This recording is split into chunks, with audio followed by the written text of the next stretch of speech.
얼마 전에 저희 집에 이런 여러 가지 것들을 정리하면서 제가 이렇게 책장하고 여러 가지를 정리하게 되었습니다. 그러던 중 우연하게 아주 옛날에 제가 가지고 있었던 그 DVD 하나를 발견하게 됐는데 그게 바로 사운드 오브 뮤직이었습니다. 그래서 오랜만에 이거 어떤가 해가지고 한번 사운드 오브 뮤직을 틀어본 거예요. 제가 그거를 보고 나서 한 일주일 정도 마음이 아주 따뜻하면서 뭔지 모를 어떤 그런 느낌을 받았습니다. 그래서 우선 그 주인공이 노래를 너무 잘하고 그 다음에 분위기에 여러 가지 그 배경과 이런 것들이 너무 아름답고 해서 그 사운드 오브 뮤직이 도대체 어떤 영화인가, 나같이 메마르고 저같이 이렇게 문학적인 걸 잘 모르고 좋아하지 않는 사람인데도 불구하고 그것을 보는데 그 느낌과 그 따뜻함과 그 어떤 이런 것들이 좋은 느낌이 나에게 너무 오래 가기 때문에 이게 어떤 영화인가 한번 살펴봤습니다. 이 영화는 실제로 마리아 아우구스트 폰트레비라는 한 여인의 이야기였습니다. 이 여인은 실제로 어머니가 아이를 어떻게 하다가 기차에서 낳았어요. 기차에서 어머니가 이 아이를 낳고 그 다음에 어머니가 2살 때 돌아가셨습니다. 그리고 아버지는 6살 때 돌아가시고, 그래서 자기 삼촌 집에 맡겨졌는데 그 삼촌은 무신론자에다가 사회주의자, 소셜리스트였습니다. 그래서 얘를 굉장히 아주 스트릭하게, 엄격하게, 그러면서 학대까지는 안 가더라도 그와 비슷한 관계로 깊은 사랑을 느끼지 못하고 또 주변에 이웃도 없이 형제도 없이 그렇게 외롭게 자란 사람이었습니다. 그런데 이 마리아가 이제는 커가면서 그런데 음악적인 재능이 있어서 실제로 이제 음악학교에 들어가게 되고 그 다음에 수녀원에 갔다가 거기서 수습 수녀가 되다가 이제 그만두게 되고, 그러다가 그 폰트레비라고 하는 대령의 집, 그 집에 가서 사실은 전체 가정교사가 아닌 셋째 딸인가 한 사람의 가정교사로, 왜냐하면 그 셋째 딸이 그 성홍열이 걸려가지고 학교를 가지 못하고 집에서 수업을 했어야 됐기 때문에 그 한 사람을 가르치기 위해서 가정교사로 들어갔다가 결혼하게 되고 그 다음에 뮤직 패밀리를 만들어서 유럽 전체를 돌아다니고 그러다가 미국에 와서 버몬트에 정착해서 아마 1985년도에 이 마리아가 죽은 것 같습니다. 그의 가족들이 아직도 이 사운드 오브 뮤직의 어떤 그것을 계속 하면서 지금 하고 있다고 합니다.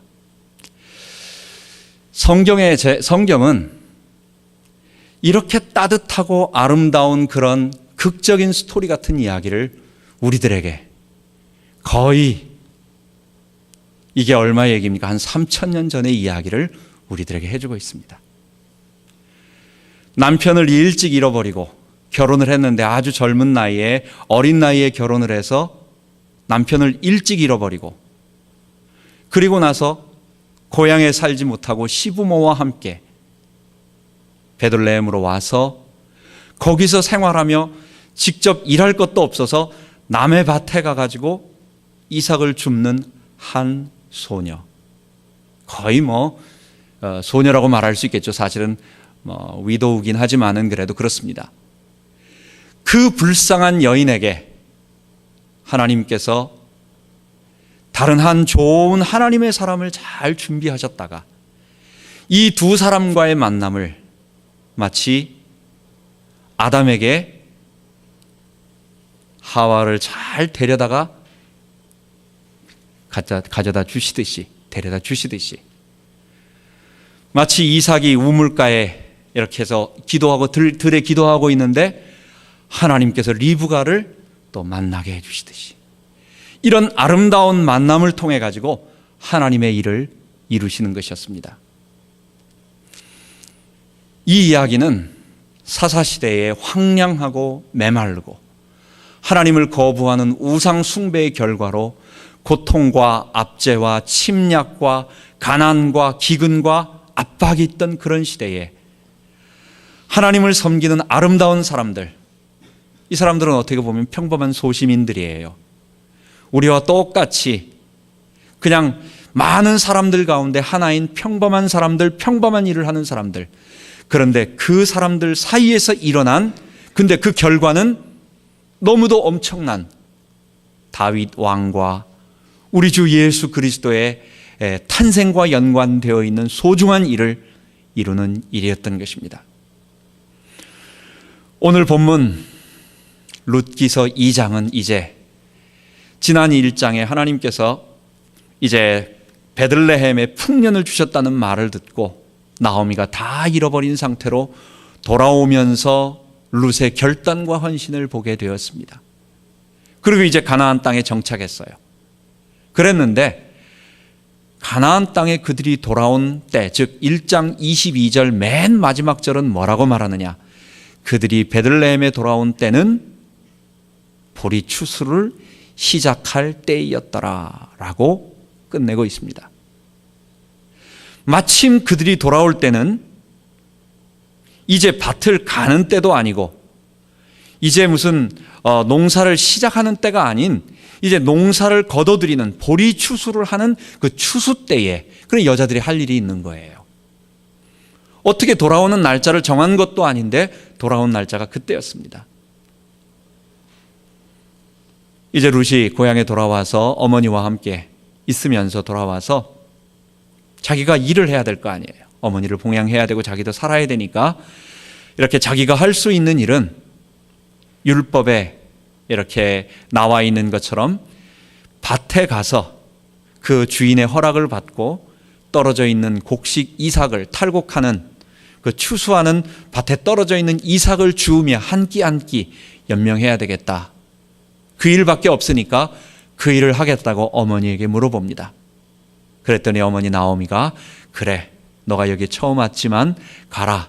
그런데 조심해서 가라. 왜냐하면 이삭 줍는다는 것이 율법에 기록되어 있습니다. 레위기서에 기록되어 있지만 룻이 가서 성경의 율법에 이렇게 기록되어 있기 때문에 당신은 나에게 이렇게 곡식을 주십시오 라고 주장할 수 있는 게 아니에요. 이거는 전적으로 곡식 밭의 주인의 호의와 어떤 허용에 의해서 되어지는 것이고, 그리고 또 사사시대는 아주 민심도 흉흉하고 사람들도 강팍해져 있는 시대이기 때문에 오히려 그렇게 율법이 잘 지켜지지 않고 가난한 자들을 멸시하며 과부들을 멸시하며 어렵게 학대하는 그런 쪽이 더 많았던 것입니다. 그런데 낯선 곳에 온 처음 모압 여인인 이 소녀가 이 혈통 중심의 사회인 이 가나안 유다 지파 사이에서 거기서 왕따라든지 어려움 당하지 않고 그런 일을 해나간다는 것은 쉬운 일이 아니었어요.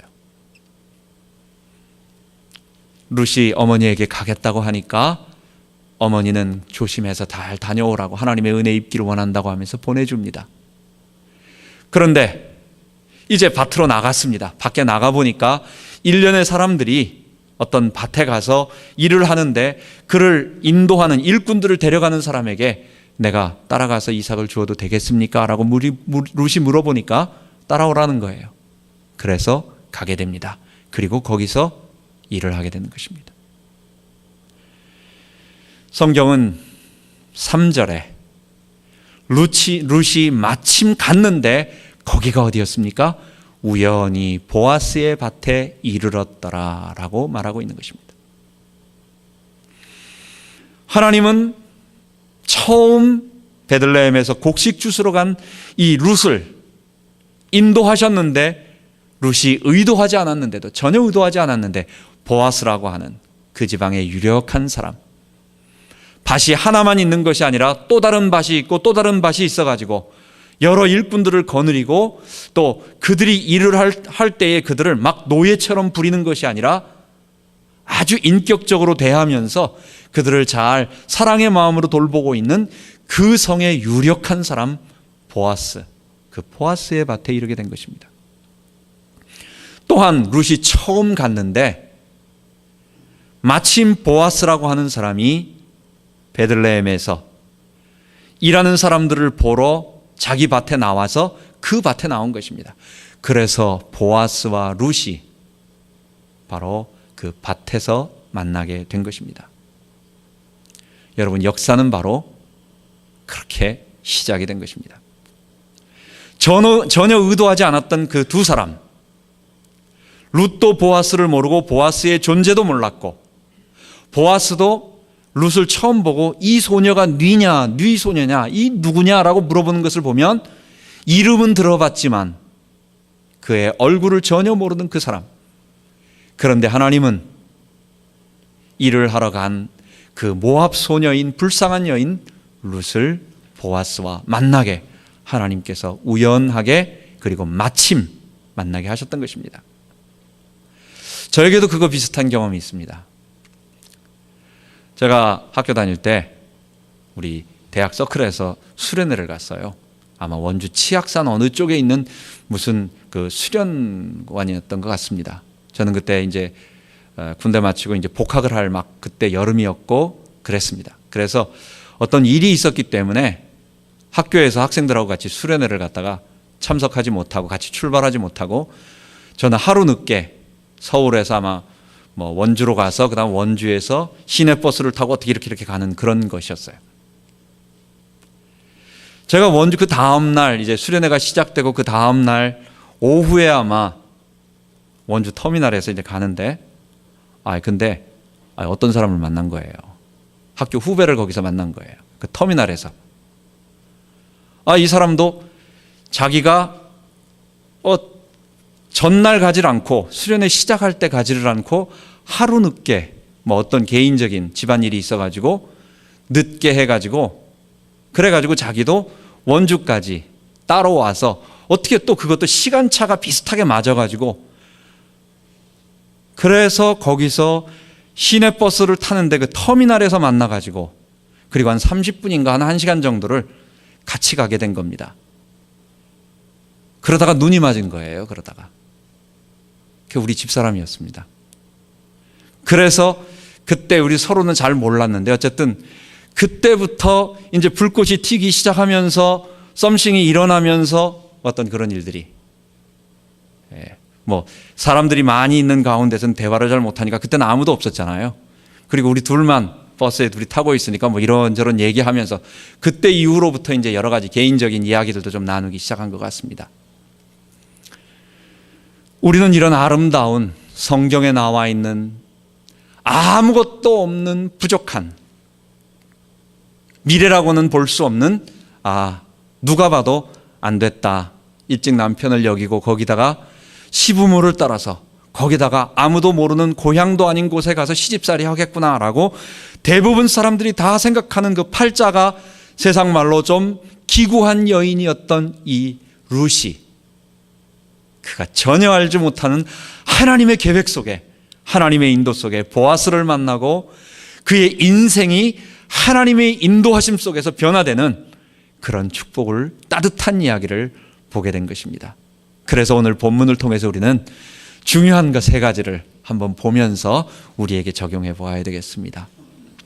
첫 번째로 우리는 2절에 보면 하나님은 우리의 평범한 삶 속에서 역사하신다라고 하는 것을 보아야 되겠습니다. 성경에는 많은 유명한 인물들의 이야기가 나옵니다. 특히 사사들의 이야기를 보면 특히 여사사 드보라 한번 보십시오.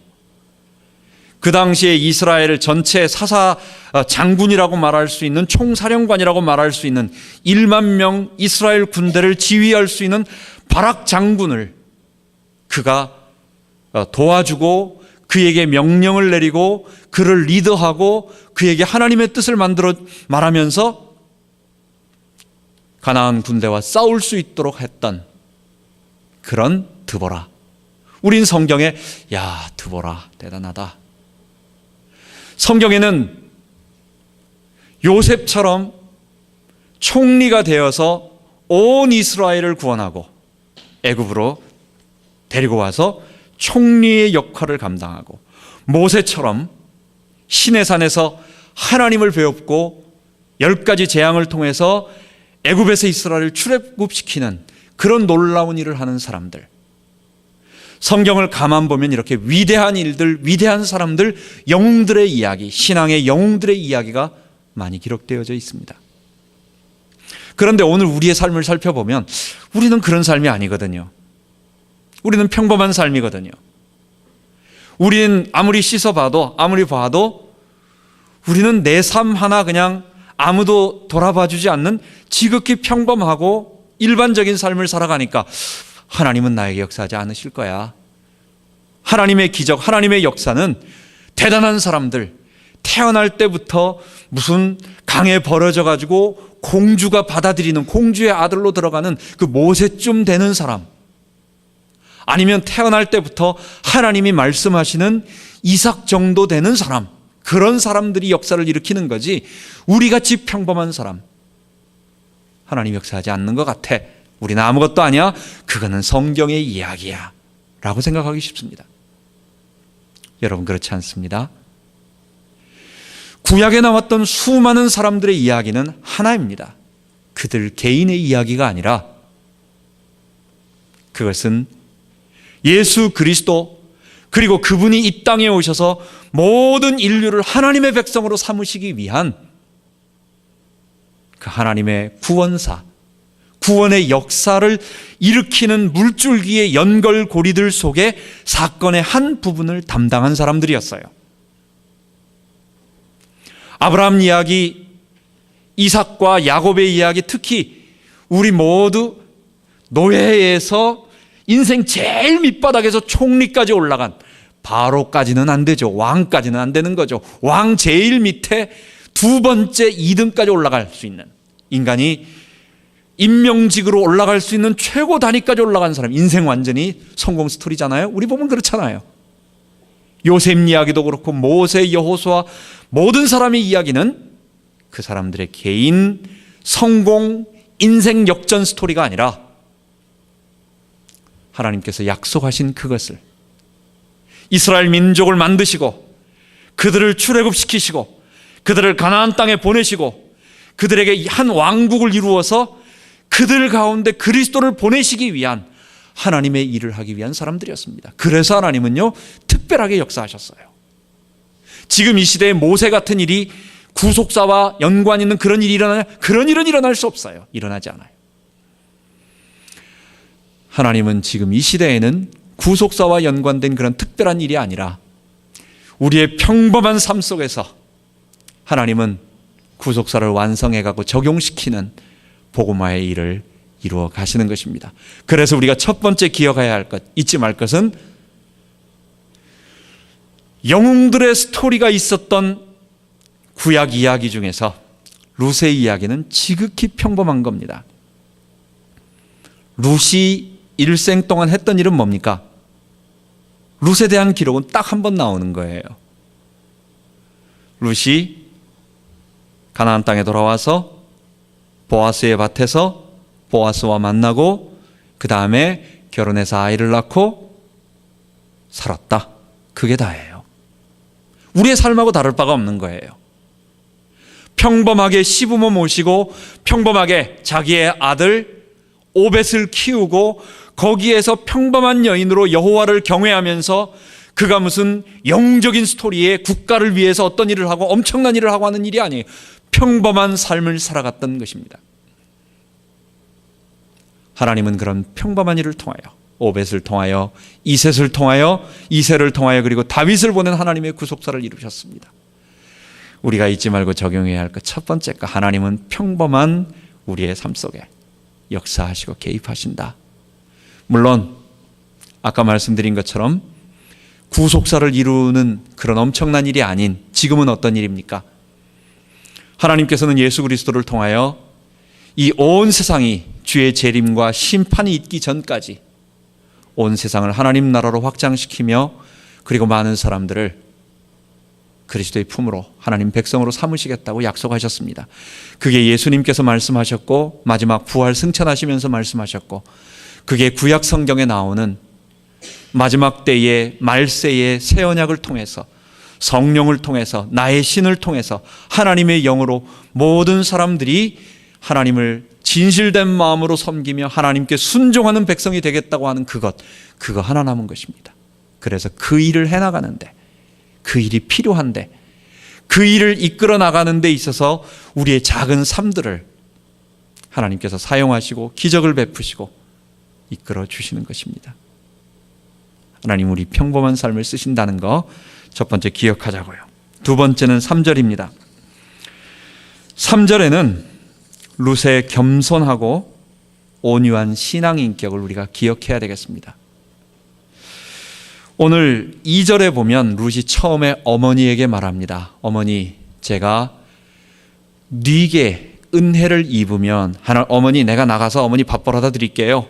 어머니 집에 계세요. 내가 먹여 살릴게요. 이렇게 말하지 않고 어머니 제가 지금 밖에 나가도 되겠습니까? 그리고 어머니 혹시 나는 내 힘으로는 할 수 없는데 누가 나에게 은혜를 베풀면, 하나님이 내게 은혜를 베푸시면 내가 밭에 가서 이삭을 주울 수 있겠습니다. 내가 할 수 있는 이것입니다. 이런 모든 것들 속에서 룻의 인격이 묻어나는 것입니다. 보아스 앞에 가서도 나는 당신의 시녀만도 못하는데, 나는 당신의 종이요, 나는 당신의 하녀들보다도 못한, 그들 중에 있는 자보다 못한 자인데 어찌 내게 은혜를 베푸십니까? 라고 말하는 모든 것들을 볼 때 룻의 인격은 깊은 그 신앙과 인격이 그에게서 묻어나는 것입니다. 또한 룻이 성실한 것은 그 밭을 베는 자들, 밭에서 추수하는 자들의 일꾼을 이렇게 거느리는 사환이 보아스에게 말할 때 이 룻은 아침부터 와서 잠시 집에서 쉰 외에는, 여기서 집이라고 하는 것은 아마 룻의 집이 아니라 그럼 베들레헴 안으로 들어가는 거니까 오랜 시간이 걸리는 것입니다. 그런 시간이 걸리는 것이 아니라 아마 일하기 위해서 일꾼들이 쉬기 위한 오두막 같은 그런 근처에 있는 집이라고 말하는 것입니다. 거기서 잠시 휴식을 취한 것 외에는 지금까지 계속 열심히 일하고 있습니다 라고 하는 것입니다. 제가 고등학교 때인가요? 중학교 때 처음으로 시골에 내려가 본 적이 있습니다. 아버지 고향, 옛날에 아버지 고향. 전 서울에서 태어나서 서울에서 살았습니다. 그런데 우리 아버지는 저 시골 저쪽에 있었습니다.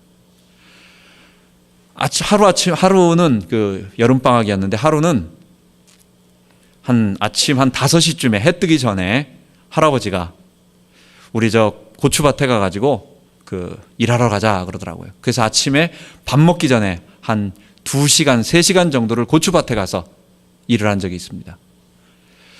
고추밭에 가서 한 일은 제가 한 일은 없습니다. 우리 그 삼촌하고 작은아버지는 고추 이렇게 뭐 떨어진 거 이런 거 세우면서 이렇게 앞에서 이 고랑 같은 걸 건들고 저는 뒤쫓아가면서 옆에 떨어져 있는 고추, 근데 쓸만한 고추들을 주워 가지고 담는 거였어요. 그걸 3시간 하고 나니까 나 농촌에서 못 살겠다. 아마 처음 내가 농사를 그렇게 해본 것 같습니다. 이게 상당히 어려운 일이에요. 이게 별것도 아닌데 햇빛 쨍쨍 쬐는 것도 아니었는데 안 하던 사람이, 한 번도 그런 거 안 하던 사람이 단순하게 아무 생각 안 하고 계속 쫓아다니면서 이렇게 그걸 줍기만 하는 것도 상당히 어려운 일이더라고요. 물론 배부른 소리인지는 모르지만은 여러분, 룻이 다른 많은 어려움 가운데서 곡식단에서 쉬지 않고 성실하게 그의 것을 하나하나 주수면서 최선을 다하고 있는 모습, 그의 평소의 삶의 태도, 이 모든 것들이 종합적으로 묻어나는 것입니다. 이것은 하루아침에 그냥 흉내내서 의도적으로 만들어서 되는 것이 아니라 그의 인격의 말에서 나오는 것과 그의 삶의 태도에서 나오는 모든 것들은 룻은 참 신앙에 대한 결단도 분명하지만 그의 삶의 인격도 대단하다. 여러분, 룻기서의 결정적인 모든 주도권, 여기에 핵심 키는 하나님께서 룻과 보아스를 만나게 하시고 진행시키시고 결론을 낸 것입니다. 그것이 여기에는 핵심입니다. 그러나 우리는 절대로 간과해서는 안 될 것이 있습니다. 그게 룻의 인품입니다. 룻이 어머니에 대한 인애, 대가를 바라지 않고 헌신하며 희생하며 베푸는 사랑, 그것을 인애 헤세드라고 말하는데, 룻의 그 헤세드가, 그 인애가 모든 사람들에게 알려지고 그의 인격과 모든 것이 종합적으로 되어지면서 보아스가 하나님께서 그의 마음을 열어주신 것도 사실이지만, 보아스는 룻의 인격에 감탄하고 그에게 사랑의 마음을 느낀 신앙적 의무감으로만 룻을 자기의 어떤 그 기업물을 자의 역할을 감당한 것이 아니었습니다. 우리는 자칫하면 신앙과 인격이 분리되는 것으로 생각하기 쉽습니다. 성경은 절대로 신앙과 인격이 다르지 않다고 얘기합니다. 물론 신앙이 있는 사람이 모두 천사처럼 말도 조용조용하게 하고 아주 겸손해지고 완전히 그렇게 되지는 않습니다. 왜냐? 사람의 가진 기본 기질이 있기 때문에. 베드로는 베드로처럼 거듭나서도 급할 때는 칼 빼들고 말고의 귀를 자를 정도의 어떤 그런 부분도 있고, 바울도 격할 때는 하나님의 사역을 하면서도 격한 말을 할 수 있는 것입니다. 그러나 그것은 순간 튀어나오는 어떤 개인의 어떤 그런 기질과 그런 부분이고, 우리가 복음을 받고 십자가를 알면 죄가 뭡니까? 내가 하나님 돼서 자기 주장하고 자기 사랑하고, 이걸 다른 말로 뭐라고 말하는 거예요? 자기 사랑하면 사람들에게 뭐가 되는 거예요? 교만하다고 나오는 거예요. 그런데 십자가 앞에 나의 죄인됨을 고백하고 성령의 능력으로 나의 죄를 씻어가면 내 주장이 없어지고 내가 하나님 되지 않고 내가 피조물 되니까, 주의 성령이 나를 다스리시면서 내가 주인 되지 아니하고 이제는 예수님이 나의 주님 되시니까 나는 자기 사랑이 아닌 이웃 사랑하게 되고, 이것은 다른 말로 다른 사람들에게 겸손함과 온유함으로, 사랑함으로 나타나게 되는 것입니다. 이 둘을 분리시키는 것, 신앙과 인격을, 인격이 조금 사람들을 볼 땐 늦게 따라옵니다. 신앙이 먼저 가고 인격이 늦게 따라가는 건 사실입니다. 대체적으로 그렇게 갑니다. 그러나 이것이 전혀 별개로 하는 것, 이게 뭡니까? 이게 헬라 종교, 이게 헬라 철학, 듀얼리즘이고, 이게 우상 숭배자들의 특징인 것입니다. 우리는 로마서에 기록한 복음, 십자가 복음처럼 칭의와 함께, 그리고 내 삶에서 성령의 능력으로 죄를 이겨나가고 죄를 씻어내고 죄를 제거하고 죄에서 벗어나는 그런 아름다운 열매들이 우리에게 맺어져야 되겠습니다.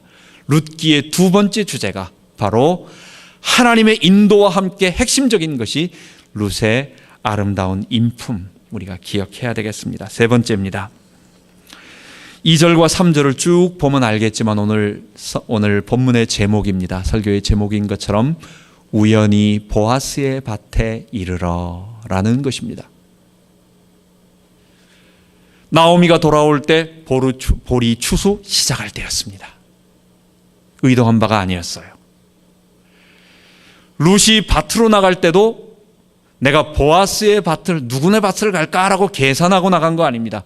누군지도 모르고 누구에겐가 은혜, 아무나 나를 먼저 데려가 주면 내게 허락만 해주면 좋겠다 하고 따라 나간 것이었습니다. 우연히 따라간 것이었습니다. 갔는데 마침, 3절에 마침 보아스가 항상 자기 밭에 나오는 것이 아닙니다. 보아스는 베들레헴에 있고 그 베들레헴 근교에 있는 밭은 일꾼들이 가서 타작을 하고 결과만 보고해 주는 거예요. 그런데 마침 룻이 나와 있는 그때에 보아스로 만나게 되는 것입니다. 여러분이 모든 것을 누가 했다고 생각하십니까? 이런 평범한 사람들의 아름다운 만남, 이런 모든 것들을 누가 주도하신 것입니까? 바로 하나님이 하신 것입니다. 하나님은 이방 여인인 룻에 대한 큰 계획을 가지고 계셨습니다. 그는 자기가 그냥 기구한 운명 속에, 그러나 어머니를 사랑하며 내가 어머니와 함께 하겠다, 그리고 어머니가 말씀하신 그 신 하나님이 사실이기 때문에 나는 그분을 믿겠다라고 단순하게 생각했는지 모르지만, 하나님은 그를 향한 큰 계획을 가지시고, 그 계획은 우리가 마지막 시간에 다음 시간에 보겠지만, 오벳을 낳고 오벳이 이새를 낳고 이새가 바로 다윗을 낳는, 그의 3대 후손 가운데 다윗이 나오고 그리고 아브라함과 다윗의 자손 예수 그리스도의 세계라. 여기서 세계는 월드가 아니라 지니알러지, 바로 족보를 얘기하는 것입니다. 그 예수 그리스도의 족보 가운데 다말과 그 다음에 라합과 그리고 룻 등장하는 귀한 여인의 조상으로 삼으신 것입니다. 여러분, 그 모압 여인, 조그만 여인이 무슨 하나님의 그런 큰 계획이 있었을 줄 누가 알았겠습니까? 하나님은 평범한 나 자신, 하나님은 평범한 우리 자신에게 큰 계획을 갖고 계십니다. 물론 구약 예수님 오신 이전에 그 구속사를 이루는 것 같은 그런 어마어마한 그런 엄청난 의미를 가진 일은 없을 겁니다. 그리스도 오신 이후에 그리스도의 부활 승천과 성령으로 함께 하시는 지금 이 시간, 영적인 파루시아로 주께서 지금 임재하셔서 제자들과 함께 하시며 우리와 함께 하시는 이 기간 동안 하나님은 어떤 일을, 우리에게 큰 계획을 가지고 계시느냐? 한 사람 한 사람에게 하나님의 나라, 하나님의 구원을 위한 어떤 일을 담당하도록 교회를 중심으로 그를 통해서 하나님의 나라가 점점 확산되어져 가는, 이게 우리의 구속사를 어쩜 우리에게 적용하는 거예요. 완성되어진 구속사를 구약의 어마어마한 일이 우리 개인에게 일어나듯이 일어나고 있는 거예요. 그 일에 하나님은 큰 계획을 갖고 계십니다. 각자에게 하나님이 주신 달란트가 있을 겁니다. 각자 부르신 소명이 있을 겁니다. 우리의 삶이 만약에 하나님이 주신 이러한 계획이 없다고 한다면 우리는 그냥 먹다가 자다가 우리는 자식 낳고 사는 겁니다. 여러분, 그럼 인생이 참 불쌍해지는 거예요. 여러분, 어떨 때는 거북이가 한 150년, 200년 사는 거북이가 있다고 합니다. 어떤 조개가 200년, 300년씩 사는 게 있어요. 우리의 인생이 거북이만도 못한 게 되는 것입니다. 우리의 인생은 그냥 먹기 위해서, 그냥 편하게 살기 위해서가 아니라 하나님은 우리 인생을 통해서 이 다음에 우리가 하나님 앞에 가서 다 보게 될 거예요. 나를 통하여 하나님이 이루시려고 했던 일, 그리고 나의 작은 일을 통해서 또 다른 사람이 구원받고 삶의 의미를 찾고 하나님을 만나고, 그리고 그 사람이 또 다른 사람에게 어떤 일을, 영향을 미치는 그 일을 우리를 통해서 하게 될 거예요. 그것보다 복된 일이 없어요. 여러분, 하나님이 돌을 들어서 하나님의 일을 이루도록 소리치겠다고 하셨지만 돌이 전도해가지고 예수 믿은 사람 아무도 없습니다. 하나님은 당나귀를 통해 가지고 발람 선지자를 깨우치긴 했지만 당나귀가 말을 해가지고 당나귀를 통해서라든지 짐승을 통해 가지고 예수님이 날 위해 죽으셨구나라는 사실을 깨닫고 구원받은 사람은 아무도 없어요. 구원 언제 일어납니까? 구원받은 사람이 자기가 받은 구원을 내 말이든지 몸짓이든지 아니면 나의 호의든지 나의 어떤 글이든지 뭘 통해서 어떤 사람에게 영향력으로 갈 때 그걸 근거로 그가 예수님의 십자가에 대한 이야기를, 내용을 전해 들을 때 성령이 역사하심으로 구원이 일어나는 것입니다. 우리의 작은 삶들, 미국 땅에서 얼마나 힘들게 살아갑니까? 우리 성도들이 얼마나 힘들게 살아갑니까? 우리는 사실 우리 집사람도 일을 하지만은 일주일 내내 아침 일찍 긴장하고 나가가지고 저녁에 돌아와서는 사실 아무것도 하기 싫어하는 거예요. 아무것도 할 의욕도 없고 하기도 싫고 그냥 다음날 긴장하면서 살다가 토요일 되면 겨우 한숨 돌리고 쉬었다가 또 일요일에는 월요일 걱정하면서 살다가 가는 겁니다. 이게 언제 끝날는지는 모르겠어요. 우리의 삶이 다 바쁘고 힘들고 우리 벌이가 여기서 살아가기가 힘듭니다. 우리의 삶이 그냥 살아가기 위한 거라면 힘든 것입니다. 차라리 한국 땅에서 편히 있을 걸, 오히려 말 통하는 곳에서 좀 적게 벌지만 그냥 거기서 편하게 가족과 살 걸, 이렇게 생각하는 사람 많이 있을 것입니다. 하나님이 우리를 이 땅에 보내신 것, 하나님 우리 개인을 향한 큰 계획을 갖고 계세요. 하나님은 우리를 그냥 살기 위해서 이 땅에 보내신 것이 아닙니다. 하나님은 룻에게 큰 계획을 갖고 계시듯이 우리를 향한 큰 계획, 우리 자신을 얘기하는 것입니다. 나 자신, 내 작은 가정, 내 가정에 일어나는 일, 그리고 우리 교회 여기를 향해서 하나님의 큰 계획을 갖고 계신다. 여러분 기대합시다. 하나님이 그것을 언제? 룻을 통해서 우연하게 만나게 하셨듯이 하나님이 우연하게 룻을 보아스의 밭을 가게 하시고 하나님이 마침 그날따라 마침 보아스가 나오게 하셔서 그리고 봤는데 룻이 하는 모든 것을 보면서 보아스의 마음에 사랑스러운 감정이 느껴지는 거예요. 야, 참 귀한 여인이다. 나이 차이가 얼마나 되겠습니까? 그 아버지의 친족이라고 말을 했습니다. 그렇다고 한다면 이거는 그 보아스라고 한 보아스는 그 룻의 시아버지하고 거의 비슷한 또래의 그런, 그러니까 일반적으로는 이렇게 만날 수 있는 그런 것이 아닙니다. 내 딸아라고 얘기할 정도의 그런 것입니다. 그런데 이런 모든 것들을 보아스의 마음에 그런 긍휼의 마음을 느끼게 만들고 이 긍휼의 마음이 결국은 사랑의 마음까지 가게 되는 그런 일들을 하나님이 하신 것입니다. 성경은 하나님께서 우리의 삶을 조용하게 이끌어 가시다가 반드시 그 때를 만나게 하셔서 하나님의 역사를 이루게 하세요. 여러분, 폭포는 조그마한 시내가 흐르다가 절벽을 만나면 되는 겁니다. 우리의 평범한 삶들, 그냥 지나갈 때는 평범한 삶인데, 평범한 물줄기인데 어느 날 이 물줄기가 하나님의 절벽을 만나면, 하나님의 때를 만나면 아무도 거들떠보지 않았던 작은 물줄기가 이게 엄청난 폭포가 되는 거예요.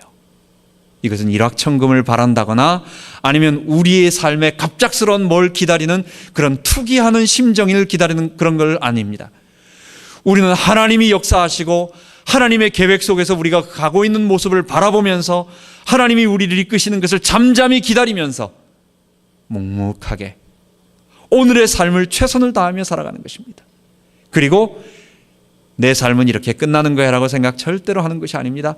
하나님이 우연하게 보아스와 만나게 하시고 하나님이 아하수에로 왕이 잠을 자고 있을 때에 그 하만이 완전히 이스라엘을 다 죽이려고, 유대인을 다 죽이려고 조서를 찍기 직전에, 그리고 모르드게를 죽이려고 집안에다가 큰 교수대까지 만들어 놨는데 그날 밤에, 다음날 아침에 하만이 조서를 받으러 들어오기 그날 밤에 아하수에로 왕이 잠을 자다가 잠이 안 오는 거예요. 그래가지고 잠이 안 오니까 옛날 역사를 기록한 궁중 기록자들에게 한번 역사를 한번 읽어봐라 하다가 옛날에 모르드게가 자기를 갖다가 누군가 암살하려고 하는 그 사실을 알려줌으로 자기가 살게 되고 자기 이 페르시아가 살았다라는 것을 알게 된 것입니다. 그래서 갑작스럽게 그걸 보고 나서 다음날 아침에 일어나자마자 하만이 들어오는데, 하만은 뭡니까?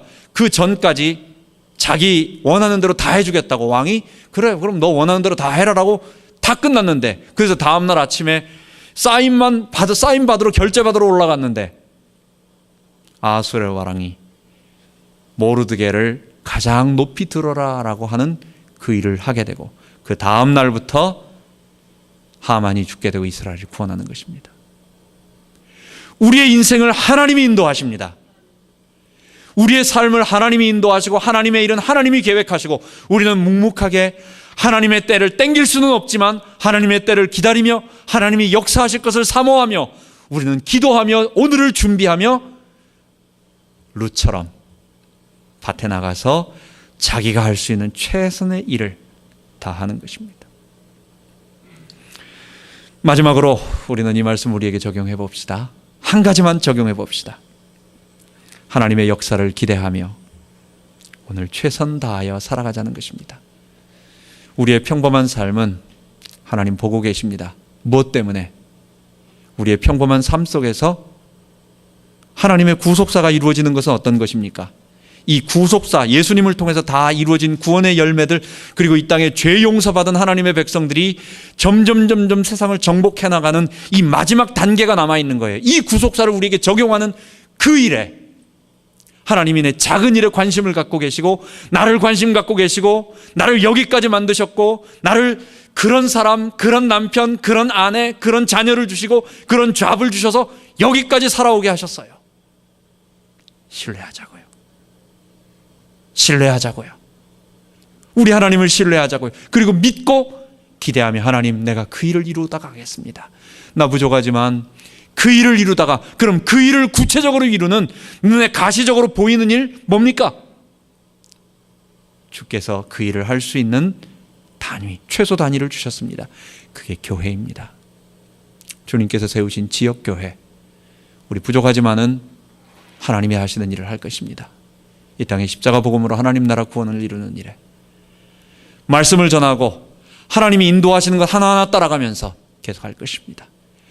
그것을 바라보며 기대하며 최선 다하여 살며 교회를 섬기는, 그리고 이번 한 주간 동안 꼭 하나님이 하시면 할 수 있다는 것을 믿고 기도하는 이번 한 주간 되기 바랍니다. 기도하겠습니다. 하나님 아버지, 룻 이야기는 인생 성공 스토리가 아니라 하나님께서 자신의 일을 이루어가는 구속사의 놀라운 이야기였습니다. 그런데 그 구속사, 하나님이 하신 큰 일은 바로 룻이라고 하는 평범한 여인의 평범한 일상생활에서 이루어졌습니다.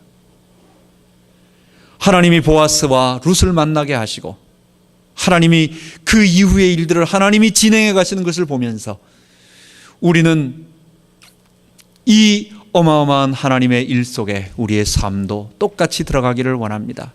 평범한 우리의 삶, 평범한 내가 룻처럼 쓰임받기를 원합니다. 십자가 복음으로 하나님 나라 구원을 이루는 이 마지막 하나님의 이 구원의 역사를 우리의 삶을 통하여, 내 가정을 통하여, 내 자녀를 통하여, 내 산업을 통하여 이루기를 원합니다. 그 일을 교회를 통하여 구체적으로 하기를 원합니다. 하나님 인도하시고, 또 지금은 아무것도 아닌 것 같고 전혀 기대할 수 없지만 하나님이 우연히 보아스의 밭에 이르게 하신 것처럼 하나님이 그 일을 이루실 것을 믿고 기대하며 오늘을 최선 다해 살 수 있도록 인도하여 주옵소서. 감사드리며 우리 주 예수 그리스도 이름으로 기도하옵나이다. 아멘.